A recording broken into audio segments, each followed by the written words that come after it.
Sovereign Soul, Entry 2. What is the bottleneck of our being?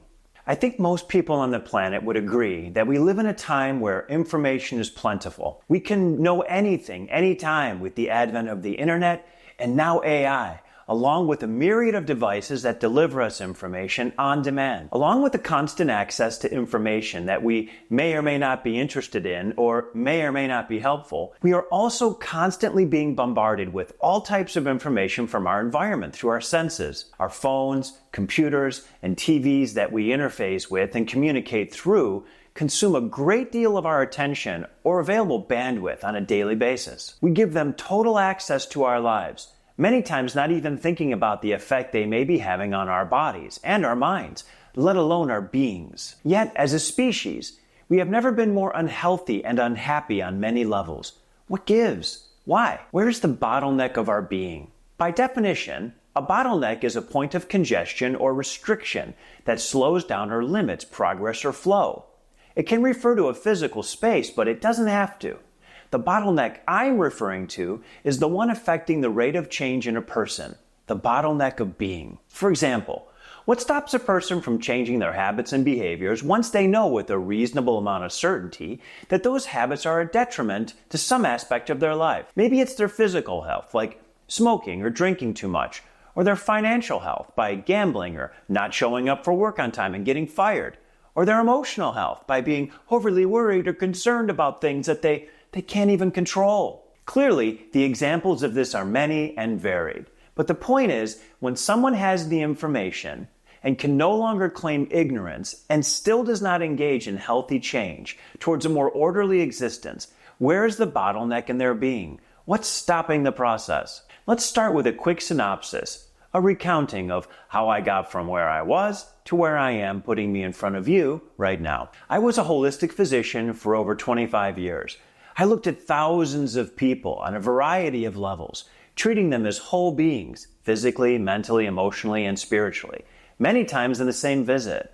I catalyzed and facilitated healings of all kinds, witnessing amazing results on all kinds of issues, giving many people undeniable evidence that what happened was a reestablishment of order that removed a dis-ease pattern. Anyway, I would always close the visit with the homework, in other words. That is, what you need to do to keep this alignment in place and to keep it going, and what it is that you can no longer do that will undo it. Time and time again. They would in earnest acknowledge it, agree to it, and then not follow through. I was wise enough to know it wasn't personal.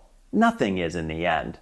I had great relationships with many of these people, and between the results they received in our visits and our rapport, they had every reason to believe me and recognize the experience was real and that they should follow through to continue the healing process so that it would become more permanent. Yet the math did not lie, and time again, many of them would come back in a similar place or slightly ahead of where they were before the visit due to a lack of follow-through. The miracle didn't stick at the highest level. The order didn't hold where it was when they left me. What was the bottleneck of their being?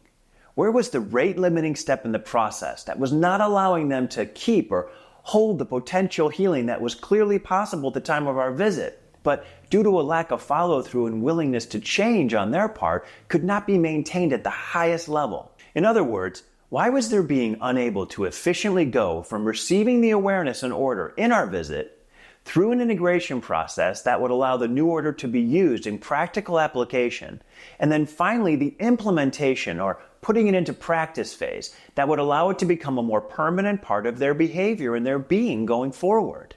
The putting into practice phase, hence the title of my book, The Practice, is key. Because once it is accomplished and done so with some level of repetition, the results of the changes become undeniable, and that reinforces the motivation to continue the practice of change. This feedback loop of awareness feeds the changes, helping them to become a new normal and hence the foundation for behavioral change going forward. So why were the systems of a great percentage of people willing to receive information, healing, higher order, and common sense in the visit with me, yet be unwilling to take the next steps?